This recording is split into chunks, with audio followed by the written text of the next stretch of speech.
Welcome back, guys, to another episode of the Weeknight Mysteries. Today, we're going to talk about two unsolved cases with kind of creepy, kind of mysterious phone calls. One case is from the US, California to be specific, and the other one is from Surrey, Canada. Now, these cases are a little shorter, so we had an idea to mush them together and create one episode. I'm joined by my co-host because of the switcheroo. Yours. How are you today? Hello, guys. I'm doing good. How are you, Rain? I'm feeling completely okay. So, do you have any idea about the cases that we have today? Well, I never heard about any of them. So we have two strange, let's say, mysteries. One person has died, and apparently he somehow made phone calls after his death. So that's a bizarre case. I've never heard about that one, and I'm kind of interested in going over that one with you and discussing further. We have another case of a man going missing in Canada, but there are details and clues that tell us that this man has potentially been murdered. Mm-hmm. And then there were strange phone calls that his family had been receiving days after his disappearance. And then his vehicle was found next to a creek, as I remember. Yeah, pretty bizarre, right? Or a body of water. But his body wasn't. And then there were very strange phone calls. I don't know. I think we have a few interesting cases here on our hands. So why don't you tell us about the first one that we want to bring to our audience's attention? Of course. So for today, the first one, we're going to talk about Charles E. Peck, who was a man originally from Salt Lake City. He was born on October 16, 1950. And for 19 years, he worked as a Delta Airlines agent at Salt Lake City International Airport. That's a long time to work at one job. Yeah, basically all of his life. So this guy basically knew everything about that airport. Definitely. And then Charles, he was a regular man per se, but he had recently gone through a tough period, including a divorce from his first wife. But things were finally looking up for him when he had fallen in love again, and this time with a longtime friend who was Andrea Katz. And Andrea was from Westlake Village in California. So Charles E. Peck, he was from Salt Lake City, and Andrea Katz from California, quite a distance there. So Utah and California. So I think you have to go through Nevada to bridge the gap. Mm-hmm. Definitely. It's a long and boring drive, if you ask me. Yeah, long distance. I haven't even been there, but I just assume it's boring. I mean, it might not be even that boring compared to what we have here. This is the most boring landscape from Vilnius to Warsaw. Oof, the most boring landscape you could possibly imagine. Poland and Lithuania. I never went to that drive, but what can you see in that drive? Nothing. I have people who keep falling asleep during on the road, yeah, and almost dying because it's so boring in these Eastern European small boring countries. But okay, let's keep going. Oh jeez. Okay. Let's keep going with this story. So in February, Charles asked Andrea to be his wife. However, since they're doing long distance, Charles wanted to relocate to California to be with Kath, to be with Andrea, I meant, to live with her, finally get married and settle down in California. Mm-hmm. And so Charles began searching for a job, and they started planning their wedding all together, their lives all together. And there was actually a vacancy at Van Nuys, hopefully I did not butcher that name, airport in California. And it seemed like fate has stepped in. Like they're helping them together. And that's why on September 12th of 2008, Charles traveled from Salt Lake City to LA for the job interview. And it was a Friday afternoon. He apparently was even upbeat. He was very excited, and he left work early to catch a plane to LA for the job interview. He, according to his co-workers back then, he also even brought cookies with him, and he seemed like he was the happiest he's ever been. So generally, very excited. And according to Andrea, Charles's fiancée, according to findthegrave.com, our dream had finally came true. So generally, the vibe was very happy, very excited. So it's not Andrea that had passed away, right? It was probably Charles's grave. Yes. Oh, sorry, Charles's obituary that's read that our dream had finally came true. Yes. Okay. It was Andrea who was telling that to find the grave. You know if Andrea is still alive? I think so. It was Because this 2008. isn't that long ago. It's been 16 years. No, not even 16 years. Oh, it was 16 years. 2008. From the day Charles disappeared. Yep, 16 years. Yeah, not that quite long ago. He didn't disappear. Charles died. We know he Oh yeah, died. sorry. Yeah, but okay, let's keep going. Okay, so that Friday evening, Charles landed in LA and he boarded a Metrolink commuter train, heading towards Moore Park, where Andrea was supposed to pick him up. And Andrea was apparently very excited about it as well. And in that train, in the Metrolink commuter train, there were 225 people. And it was being driven by an engineer called Robert Sanchez, not robot. So apparently Robert was texting, and then there was a red light signaling for the train to stop a little bit. But because he was texting, he did not notice it, and the train went through Chatsworth and into a single track shared by a Union Pacific freight train traveling on the opposite direction. So they're gonna clash. Well, those train crashed. So I actually did a little bit digging into this 2008 Chatsworth train accident. It was and massive, right? It was a massive accident. I think it's like the most recent deadly train collision in United States, because 25 people died. I actually looked at Wikipedia at some similar train crashes, and usually, if there's any fatalities, there's just a handful, one or two.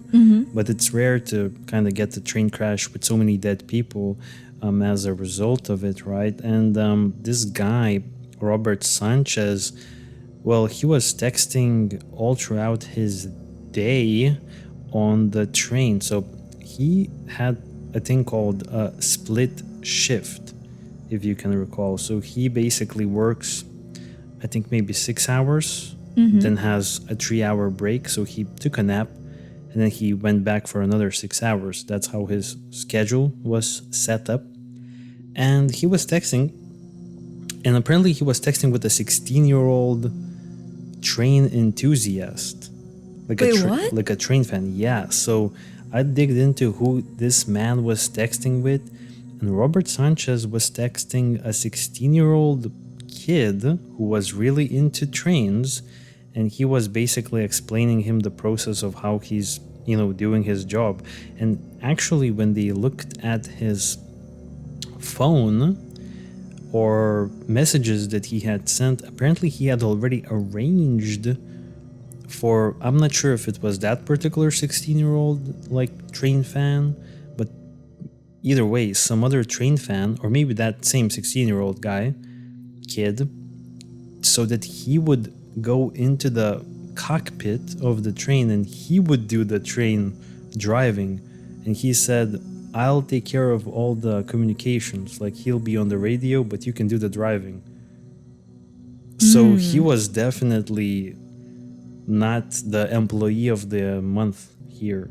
Am I sensing a little bit of creepiness, or is it completely fan idol based? I kind of suspect that this man who basically led to so many deaths, Robert Sanchez, maybe he was at that point just happy that someone was taking an interest into his job, into his career.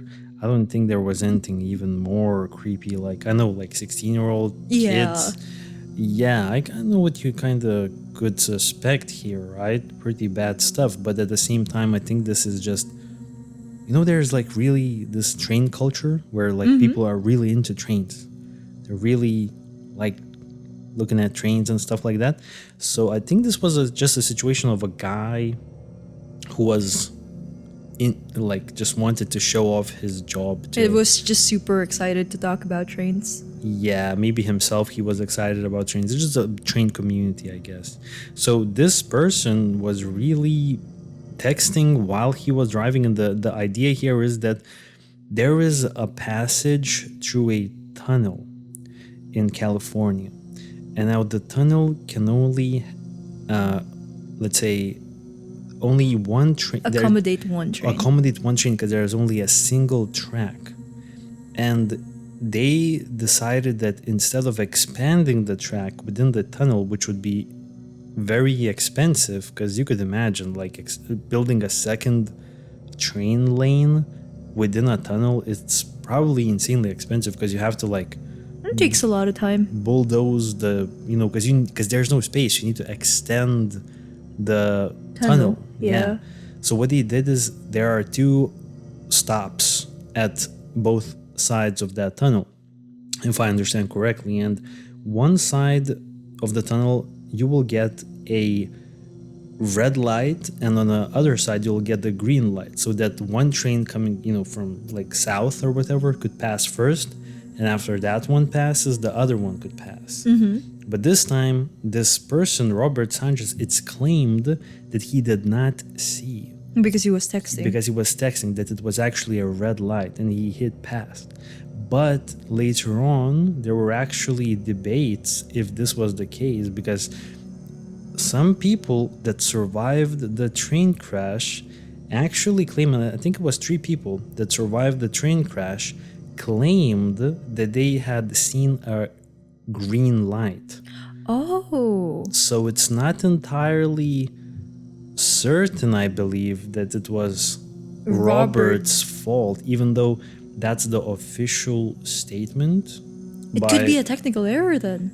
There could be a potential technical error. However, there was this thing that is supposed to like kind of prevent you from driving past a certain point. Is it like a barrier, the one that like... It's not a barrier, but I think it's something like on the tracks.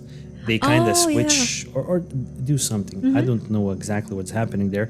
But as they investigated that particular stop, that thing that was supposed to prevent Robert's train from, going past during a red light, they were bent like bananas. So apparently that does indicate that it was a red light, not a green light. But some people on the train indicated that they did see a green light, which is so strange. Could it possibly be like a technical issue where it's like green light, but the stopping mechanism was still bent? Yeah, that also could be the case. So we don't really know, but obviously this guy was texting on the job, and he already had arranged for a train fan to go and control the train, as he was gonna do the radio stuff. So this guy is definitely at fault here. Yeah, it's pretty at least ironic. To some extent. Who knows how long he has been doing this? Maybe he's been texting on the job for like years at this point. Just for some stroke of luck. Well, or misfortune. Misfortune, I would say. For sure. Okay, so sorry for derailing the whole this is conversation. very I just interesting. wanted to kind of give a little background on this train crash. I did a little bit of digging, but now let's jump into what happened next after the crash. Yeah, this is really interesting, honestly. So yeah, going back to the main topic, Charles E. Peck, he was one of those who unfortunately did not survive the crash. One of the 25. Yeah, unfortunately. And as Andrea, his fiancée, was driving to the station, she heard the devastating news on the radio, and she panicked. And she rushed to the scene, hoping for the best, but of course fearing the worst. Soon, Charles's family, his parents, his siblings, They also arrived because they heard the news, and Charles was in there. They did not know at this point that Charles died. But They were still hoping for the best. yeah, Okay. and there was hope, because for a moment there was really hope. Because despite the chaotic scene, Andrea and Charles's family, his parents, his siblings, received several phone calls from his cell phone. The calls were silent. Every time they pick up, it was just plain silence. No one would talk. There were no noises. And because of this, of course they like talk, they encourage him like, hang in there, we're in there, but it gave them hope that Charles was alive. But why no one talked on the other end? That's the creepy part, and that's the mystery. Do you think that Charles was making those phone calls? I have no idea, actually. I don't know, it kind of gives me the creeps. But yeah, so they were talking to whoever was at the end of that phone call. Silence, just complete silence. But that gave them hope that maybe in the wreckage, Charles was still alive, making that phone call, but still just could not talk. And throughout the night, the rescue teams, they worked tirelessly because of that signal from Charles's phone to guide their efforts. The calls came each time after a few seconds of silence before hanging up. So in total, there were 35 calls to Charles's fiancée Andrea, the children, the brother, the sister, and the stepmother. So these are not random phone calls. Yeah, These are for very the loved ones. Yeah, these are very specific phone calls. I don't know, I find it really creepy if it's a technical, I don't know, error, something. But do we know that it was only phone calls made to the family members? Because I don't think you know this detail, but I'm thinking, is there a chance that maybe the phone calls were going to literally everyone on the phone? It's just that these were the only people who noticed the missed phone calls. Because, maybe he had a colleague at work, Bobby or something, and maybe Bobby also got like 5 phone calls. But, Bobby just never reported that. Nah, but I think in this point, if Bobby did receive like 5 phone calls, someone would come someone forward. would say like, oh, I also got this. Okay, that makes sense, yeah. Unless Charles's family and the fiancée were the only phone contacts on his phone. I doubt it. It's pretty odd just to have the family, right? So, He anyways. has more people there for sure. Yeah. Like the taxi or like some pizza guy. Or at least one other colleague. But his phone was never found though. Yes. Let's acknowledge the fact that his phone was never found. Creepy. Strange. His body was found, but his phone that kept making phone calls all night long. Maybe someone else was making that phone call for him. But why only family members? I had an idea that maybe there's a chance that maybe someone else has the phone. They're dialing up the most recently used phone calls, and then there was a huge fire, so maybe the phone just burnt up. Oh, that's a very good theory. In flames. Or maybe it was Robert himself making those phone calls. He just, some reason... Charles. Sorry, Charles. Maybe Charles was making those phone calls, but for some reason he just couldn't talk. And the phone just burned up in the fire. True. But yeah, around 3 a.m., the call stopped. And an hour later, the rescuers found Charles's body. But here's the catch. The doctors confirmed that Charles had died almost instantly at the time of the crash. I mean, you have to ask, how accurate is their estimation? I have no idea. Because are we that certain he was dead on impact? What were his injuries? I mean, I think you could probably guess from the type of injuries. Yeah, I think you could indicate it. Like if you look at the injuries, you would know. Maybe there's like a head injury and like, okay, if this part of the brain is smashed, definitely. Or maybe like his body was in such state that there was no debate. Yes. If you know what I'm saying. Like there was no debate. He must have died immediately. Okay, so let's go with the medical experts here. But then I'm also thinking, who's making those phone calls? Exactly. That's we have the question. 35 phone calls just to specific family members and close ones. And then the person on the other end doesn't talk. Yeah, 35. 35 phone calls.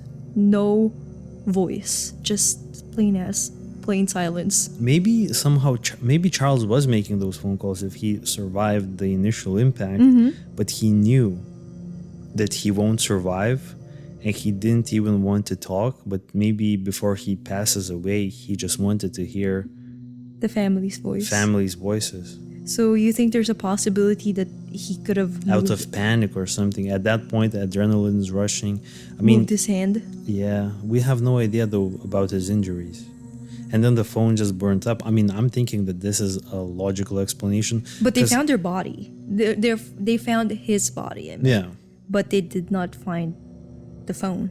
the phone could have been somehow destroyed, I believe. Maybe the In a rescuers fire. were in a panic, just picked up Charles's body. Maybe Yeah, and even the phone dropped somehow the phone. they didn't even look for the phone. They just took his body out. Maybe the phone was somewhere there, but it just kind of burnt up later on. Yeah, that's true. Because what is the paranormal explanation here? Well, there are some people who are believing or speculating that maybe it was Charles's spirit trying to reach out to his most beloved family members to like listen to them one more time, or like, I don't know, reach out to them one more time. So the spirit took his phone and made, Yeah, that's a paranormal aspect. made those phone calls. One last time to hear them. And then there's also this theory that maybe people are pranking. Some people went to the site, took out the phone, and started calling. But that's also pretty odd because it happened right after the crash. So no one was there, probably like, oh, crap.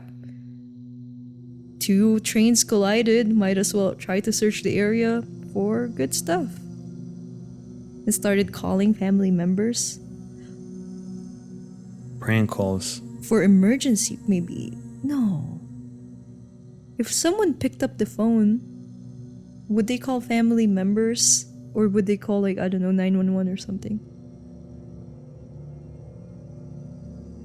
I mean, I don't know. I don't know how the phone would Could even fly. end up. Yeah, it should fly out of the train somehow, and then some people should pick up the phone and they would just start calling random numbers. Well, not even random numbers. Family members? Family members.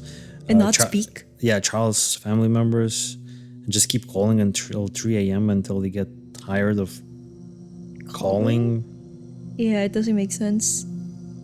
Yeah, it's hard to believe. I'm kind of not leaning towards this line of thinking. I'm thinking, okay, so we know definitely that the phone calls were made, and we know that medical examiners, they claim that Charles must have died on impact. So let's go with their line of thinking. So that means that I have no idea. I'm thinking, is there a chance that The phone might have, like, I don't know, got smashed and dialed the most recently or the most often used phone numbers? Do you know what I mean? But then it kind of got burnt up somewhere. Maybe there was some sort of malfunction. You know, Yeah. like 2008. I remember I had like the crappy ones phones. with not even touchscreens, right? I think 2008. I still had the Nokia, and I remember I always used to have problems with my phones because I would pocket dial all the time.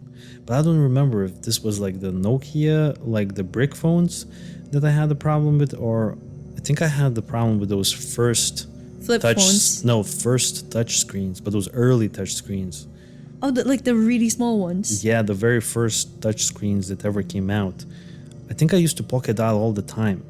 So I think maybe back in the day, those phones, somehow you could trigger them to pocket dial. Because that's the only other explanation I have. That maybe those numbers were on his most used list and that somehow there was a malfunction.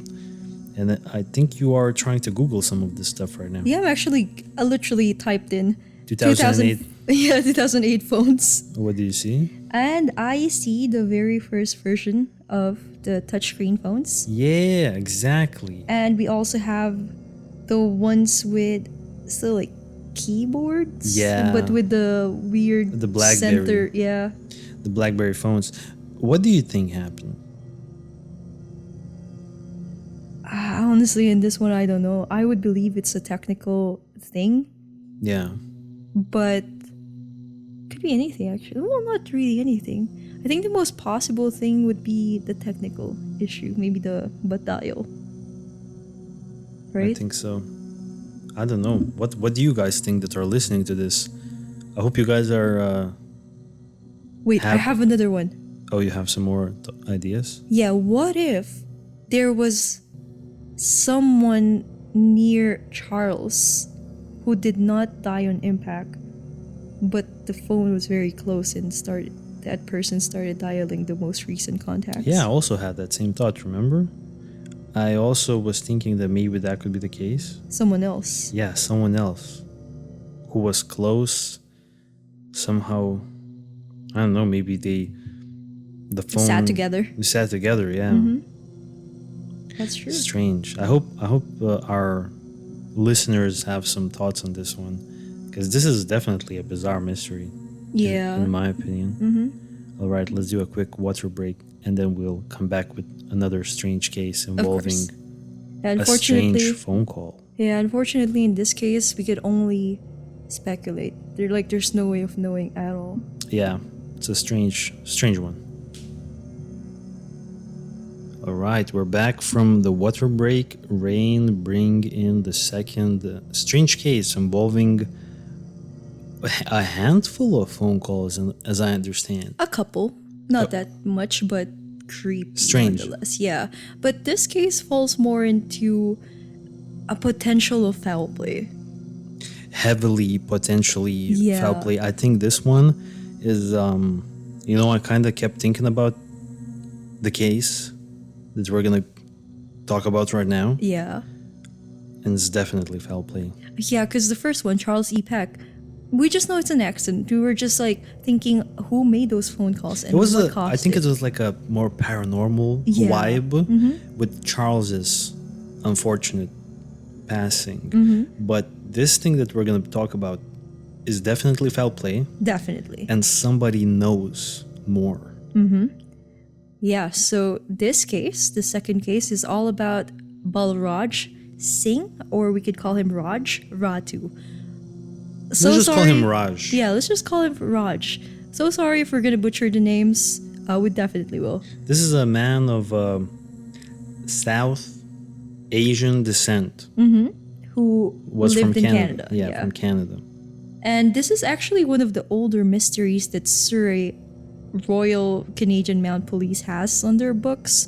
And this is all about Raj, who was just 19 years old when he vanished under extremely mysterious circumstances. From the pictures, he looks a bit older. That's true. I thought he was a bit older, but yeah. Okay, so he was really young. So it's really sad, actually, that he had to go That's true. so young. Because, officially, he's not confirmed to be dead, as I understand, but I don't know. But we don't know if he disappeared when he was 19 or 20, because he was, he was celebrating his birthday in advance. In advance? Like, for example, today they were drinking, and then the next day he was never been seen again. As I understand, his 20th birthday It's not the next day? Wasn't it like 6 weeks? I have no idea. I read that it was supposed to be the next day. Interesting. Okay. No, let's see. Maybe you're right. Anyways, I think he was 19 though. He was 19, yeah. So he was born to Gurmukh and Vijay Rattu, and he was described as a responsible, kind-hearted, strong, and gentle young man. He attended Frank Hurt Secondary School and Invergary Work and Learn, and then he started working part-time as a taxi driver alongside with his dad. And on the evening of November 6, 1995, Raj asked his father if he could borrow his car to visit some of his friends. That night, around 7 p.m., he was seen by another taxi driver that he was sitting in a car near 138th Street and 72nd Avenue in Surrey, drinking a beer with a friend. So this was a Monday, by the way. Mm-hmm. Just wanted to add that. I looked at Google Earth and it was kind of like an intersection, right? And from Google Earth, it seemed like it's kind of a busy one, not very rural. Yeah, I did look into the Google Maps as well. So I think it's just a regular Yeah. intersection in Surrey. Doesn't It's, seem to be shady. Yeah, no. I think he was just, he was seen in the... On the side, probably. In the car. In with the a friend. car, with a friend just drinking a beer. Yeah. It's probably not a good idea, though. Yeah, definitely not. But okay. Because it involves driving. But yeah, that was the last confirmed sighting of Raj. And Raj's dad, Gurmukh, remembers that night vividly. Raj apparently has been his usual self. There were no signs of distress, trouble, everything's fine and dandy. And then, unfortunately, Raj didn't return home, and his family were growing worried. And by the second night, their concern turned into fear. Around 1:06 a.m. the second night, they received a phone call. Gurmukh, Raj's dad, answered, and a young girl, mistaking him for Raj, said, Raj, you were beaten up, eh? And then, followed by a sinister laugh, and then she hung up. Wait, so it's a younger girl Yeah. who is calling Raj's family home. And she probably mistaken the dad for Raj. Yeah, I read somewhere that apparently Raj's dad and Raj had a very similar voice.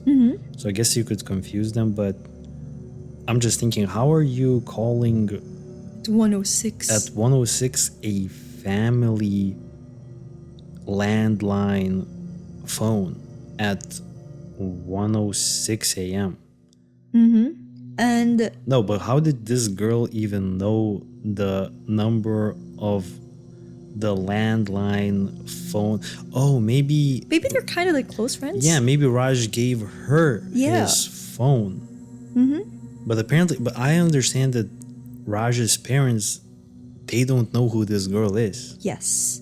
because It they're could be. hearing her for the first time. We just know that she is speaking in Punjabi. Yes. So maybe, Raj Within the circle. Yeah, within the community, from like Raj environment, because I think Raj's parents obviously didn't also speak Punjabi if they could understand it, right? The Raj himself was a Punjabi speaker. Yeah. This is interesting because it happened on the night after he disappeared. The second night. Yeah, the second night. So wait, he goes missing. Well, he leaves the home at 7 p.m. And he doesn't return home. November 6th. Yeah, and then the next day, on Tuesday, he doesn't show up all day long, so the family goes to sleep. They're kind of worried, but not too worried. But then someone calls them at 1 a.m. and this girl is like, Raj, you got beaten up, eh? And then with a laugh, probably. With a crazy laugh. So what is that all about? And then I guess the dad most likely was, where's Raj? And then apparently the girl just hangs up the phone. Because maybe that's when the girl realizes that, oh crap, I'm talking to the dad. Oh crap, let's hang up. Because yeah, Raj was 19, so he was probably around also like similar age kids. And like 19-year-old kids, they're like fickle. They're like, oh crap, you know what I mean? Like, oh no. Oh and no, then yeah. Just leave. Okay. It's bizarre, okay, but what It's happened really bizarre next? because if it happened like on the day he disappeared, on the night he disappeared, Yeah. then something must have happened that same night. However, it happened on the second night. Maybe he was out. Maybe he was still okay On the second day. on the second day of him being missing, but something happened in the evening, and then the girl was like, oh, you got beaten up, eh? And then she was like, oh my god, I'm talking to the dad. Oh, hang up, panic. Definitely, it seems so. And then, the next night, the night after that phone call from a young girl, there was another call that came through. I did not find the exact time anywhere when this phone call was made, but apparently this time it was another woman, but an elderly one. And still speaking in Punjabi, she delivered a grim message that Raj is no longer alive. So I actually did some digging here, and the second phone call also came in at 1:06 a.m. to the minute, exactly the same time as the one prior. What? Yes, at the exact to the minute time. It also came in at 1:06 a.m. the next day on Wednesday. That's really creepy. And apparently it was now an older woman who also spoke in Punjabi. And now this woman explained to Raj's father that he is dead, and then did not provide any further details. So I'm thinking maybe this is, who could this be? This is someone from the, Punjabi speaking community within Canada, within that area of Surrey. And this person must have known some insider information about what happened to Raj. But what's with the time though? 1:06 a.m. 1:06. Yeah, I kept thinking about that, and I was thinking maybe there's a situation where these people somehow get access to the phone at the same time, like every day. Like I can't even explain how this would work. But I was thinking, what this has to be something like where there's a phone that these like Punjabi people, like who speak Punjabi, The callers? they get access to the phone at like, for some strange reason, at 1:06 every past midnight. I have no idea what's going on there, but maybe they're like doing like a night shift at work, and maybe like they wrap up like their night shift at like a restaurant or like some other like, like their job, and at like 1:06 they like, okay, I'm wrapping up, I'm gonna call someone right now To deliver the grim message, what? Yeah. I mean, if it was like maybe morning, midday, more understandable. But the fact that those phone calls came through around 1:06 a.m. when everyone's sleeping, To that's the really family Phone. landline phone. creepy. Yeah, what if no one's gonna pick up? Because I'm not calling anyone at 1 a.m. expecting for them to pick up the phone. But maybe, I'm this not is gonna pick up the phone. maybe this is a situation where they're all in distress, and they're still trying to figure out what to do here. At 1:06 though, like right at the same minute. I don't know, it's pretty creepy. And I had this impression, just an opinion, that maybe they are from the same household. I assume that whoever was that elderly woman, it's either the mom or somehow related to that Yeah. younger one. Just a strange coincidence that they're calling at the same time, to the minute. What? I don't know, it's pretty weird. But they were never really identified. Yeah, unfortunately. Definitely. We should speak to these people, Mm-hmm. Well, But- not us. I think the investigation. Yeah, definitely. But they were never traced. The phone calls were untraceable. Well, I think you could kind of start thinking who they are. You could narrow it down, because it's probably someone from the Punjabi Surrey community. Yeah, that's true. So I think you could start narrowing down who could this be, like someone who is an acquaintance of Raj. They also speak Punjabi, Punjabi, and yep. they're most likely from Surrey. I feel like this narrows it down quite a bit. Definitely. And I think law enforcement, I mean, maybe they just couldn't pull this one off. I don't know. But yeah, Raj's dad, he was convinced that those were two different callers. And of course, What if it wasn't? yeah, What if it was the same person calling? Because that would make more sense than two people calling at the same time. What if it was the same girl calling again, but now she is trying to like pretend to be an older woman to Oh. kind of hide her identity and to kind of throw off the family? Because maybe she felt so guilty the next time she called it at the same time. Maybe it was her pattern. Maybe she couldn't sleep at night after knowing what happened to Raj. maybe And she was masking her identity. Yeah, maybe she was like pretending to be this older woman to kind of trick Raj's father. That would make sense. That would make more two sense to random me. Yeah. people. What do you guys think who are listening to this podcast? Go to our YouTube channel and drop us a comment. Please. And yeah, so Raj's father, going back, he began to suspect that Raj had been involved in the fight.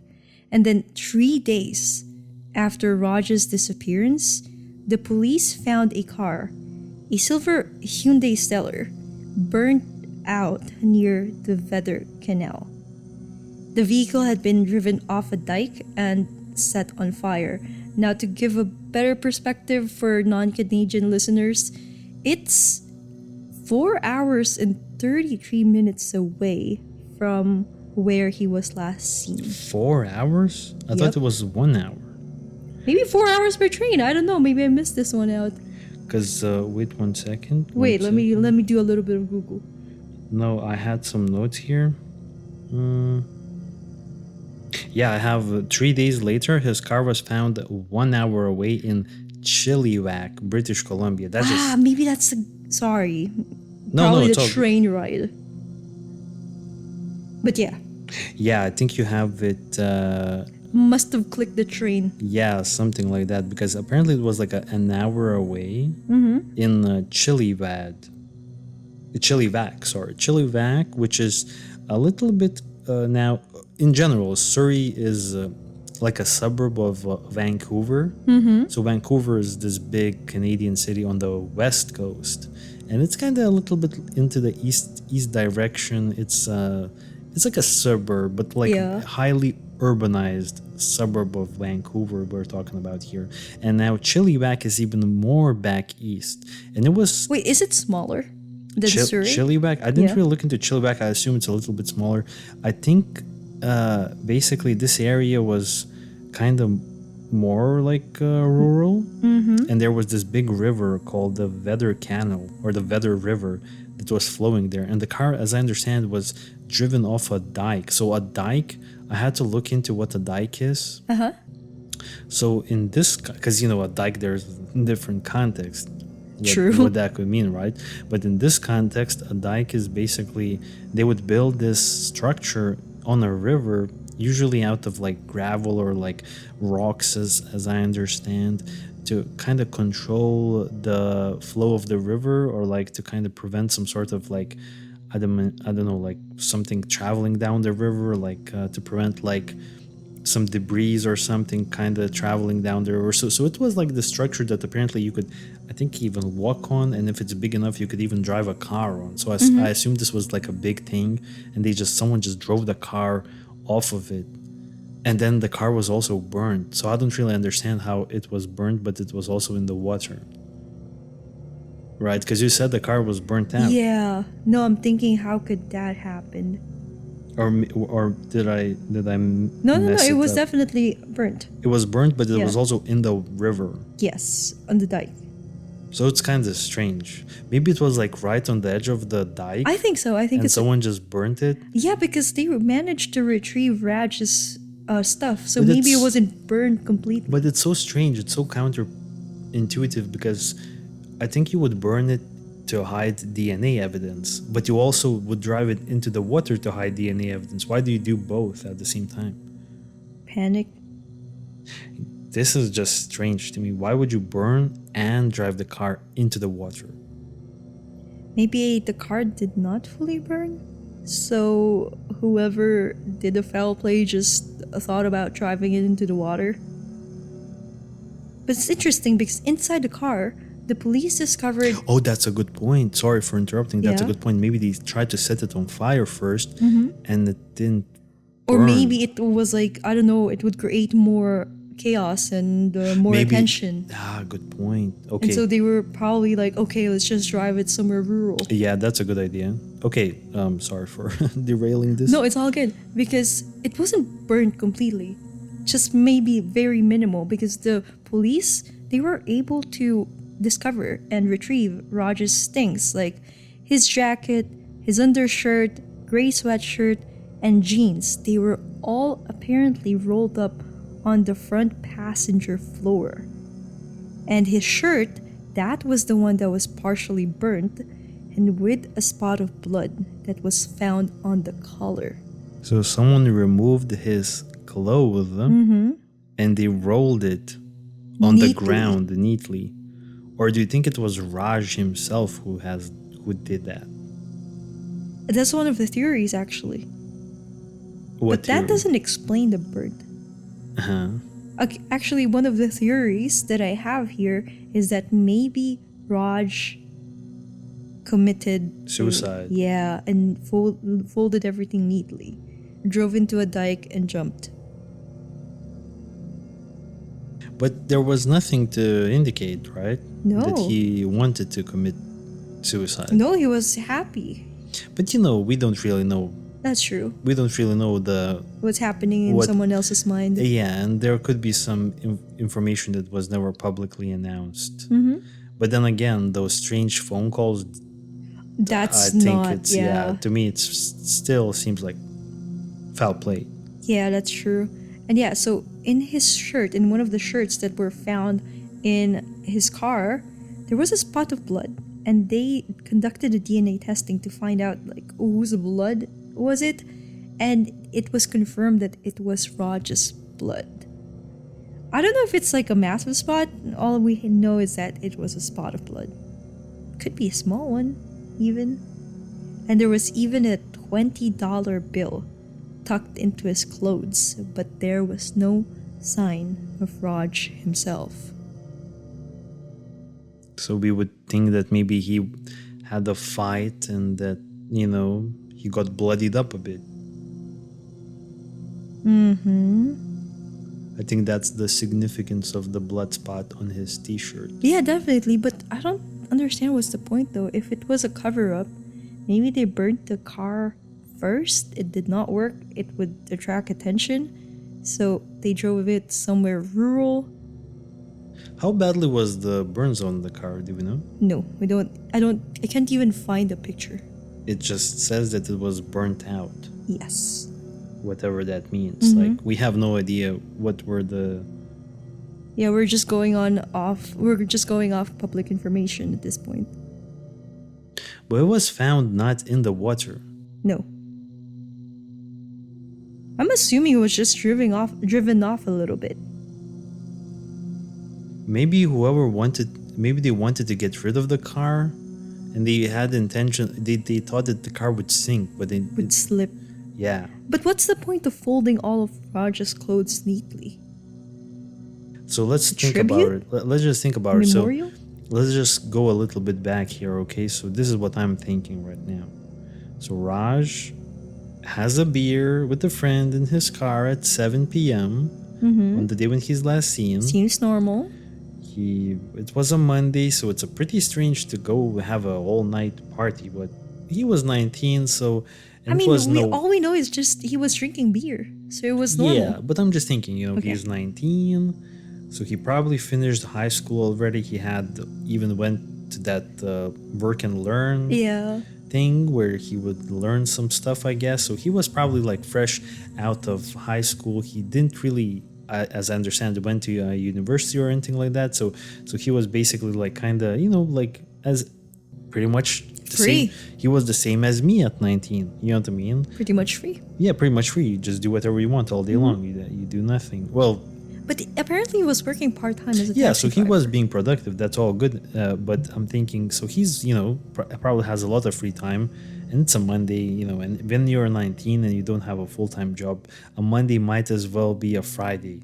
That's true. It doesn't really change anything. It gets boring. It get boring. You could go out and have some fun, have some drinks with some friends. So let's say he has a party. Now there's a party happening on the second day, and I think he just didn't go home on the first day. I think maybe just because his parents didn't report him missing immediately on the first day indicates that maybe Raj was used to not coming back home on the same day, right?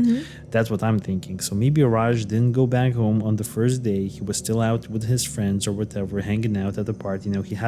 He goes into a fight with someone, because let's remember the first girl calls and says that, oh, it was a fight. Yeah. You got beaten up, eh? You got beaten up, eh? In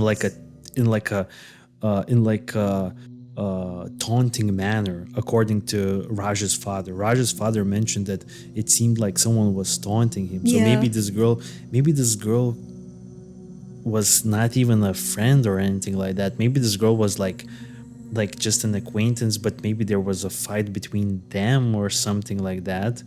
And I think or someone they know. right, and now this girl is like, Raj, you got beaten up, eh? And then she realized, oh, I'm talking to dad. Oh shit! Like, and just drops the call because Yeah. I don't want to, talk That about would it. explain the spot of blood. Yeah, because he went into the fight, but at this point, maybe she doesn't know what's happening with Raj, but maybe she knows the killers. So maybe the next day she calls back. Now she's pretending to be this old lady, and Raj is dead. Blah blah blah, and then she knows the people who killed Raj, but on day one she didn't know. On day two she knows and she feels bad about it. She wants to tell the family, but she doesn't want to come clean. She doesn't want to reveal her identity. Or maybe it wasn't even her. Maybe it was someone she knew, the elderly woman. Maybe it was a mother. Maybe it could be someone else. Yeah, the fight broke off and it went out of hand. Maybe Raj was accidentally... It probably went too far. And Raj was accidentally, I don't know, beaten up to death. And then maybe that family was trying to revive him, but they couldn't. Hence the cover-up, maybe. I don't think that it was like a family that was trying to revive him. I'm still guessing that this was a woman from the party that he was at, probably. That's what I'm thinking. And I'm thinking that she knew the people who, dodged the wheel. So I think they basically took his body and they probably, let's I want to say... Maybe finish the story first? Oh, you still have some more stuff here? Just a little bit left. Okay, yeah, go on. Sorry. All good, just the Raj's parents, and they have this suspicion, and they believe that their son was murdered, definitely. And they suspect that he was killed in someone's house in Surrey, and the body was then transported and disposed of before the car was burned. Yeah, that was something I was going to bring up, like what the family suspects. So the family thinks that he was killed within someone's house, like as if he was at a party in Surrey or something. I have a suspicion, suspicion that it happened that way. Yeah, but then, there's a lot of people that need to keep their mouths shut. It seems like an elderly Punjabi-speaking woman knows about this. Yeah, and there's a young Punjabi woman knows about this. You know what I mean? There's a lot of people that need to keep their mouths shut if this was like a big party and he just died. I think maybe this is a strange case where I kind of suspect that there's a small amount of people that know about Raj's fate, and they all made like a Punjabi pact. Like, we're not gonna Punjabi pact. I don't know, something like a pact. That. Like a pact. Like it cannot be broken. Yes. And now they're not saying stuff. Of course. And this has been reopened in 2011. The case, because this is an all-time case, right? It happened in 1995. 1995, right? So in 2021, this case had been reopened because law enforcement claimed that they believe that someone knows more.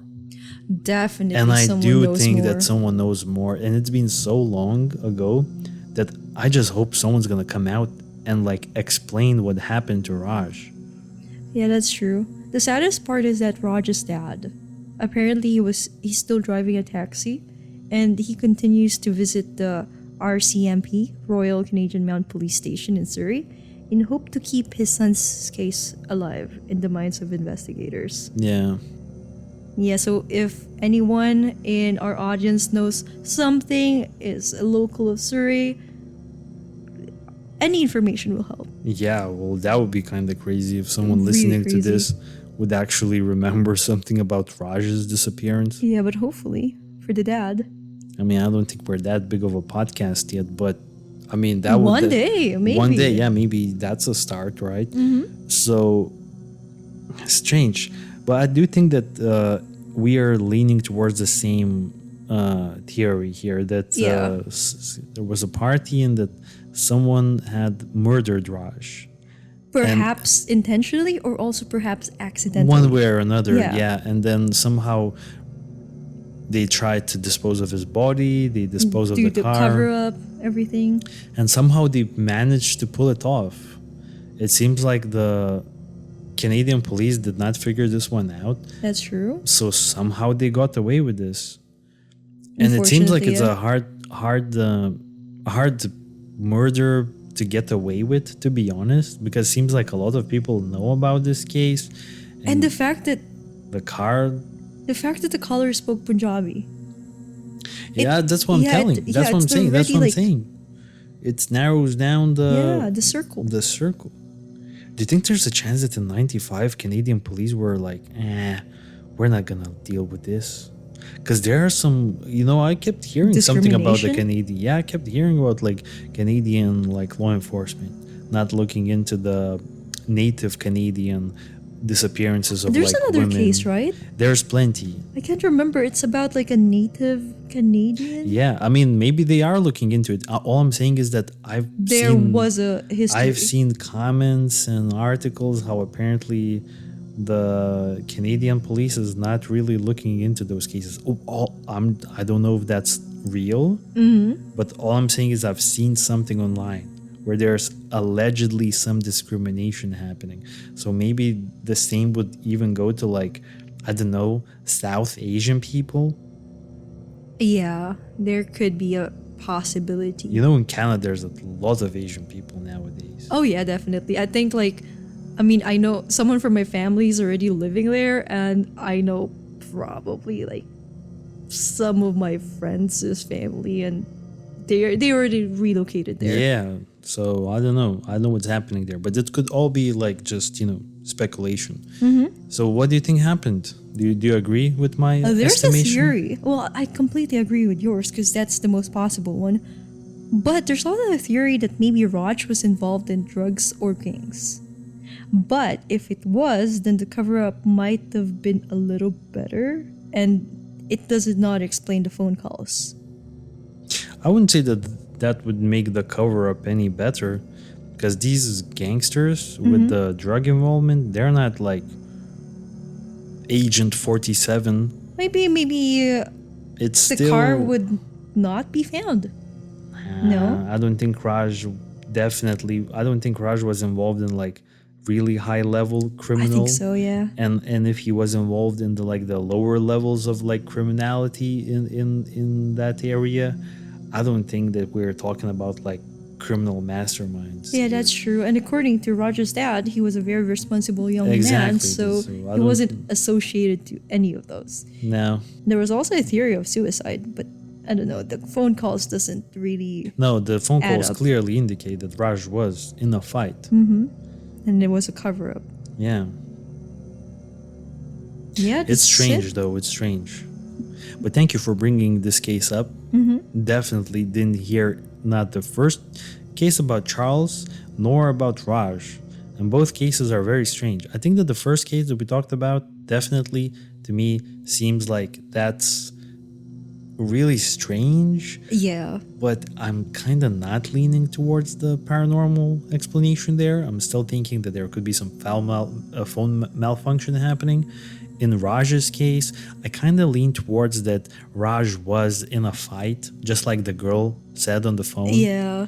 And then Raj was one way or another murdered in a fight, potentially, and someone covered it up, and somehow law enforcement were not able to solve that crime so far. But they're reopening the case, and we're going to be looking out for some updates on Raj's case, of course. So thank you guys for listening, and we will join you on another podcast episode very soon. And let us know what you think. Thank you guys. Bye. Bye.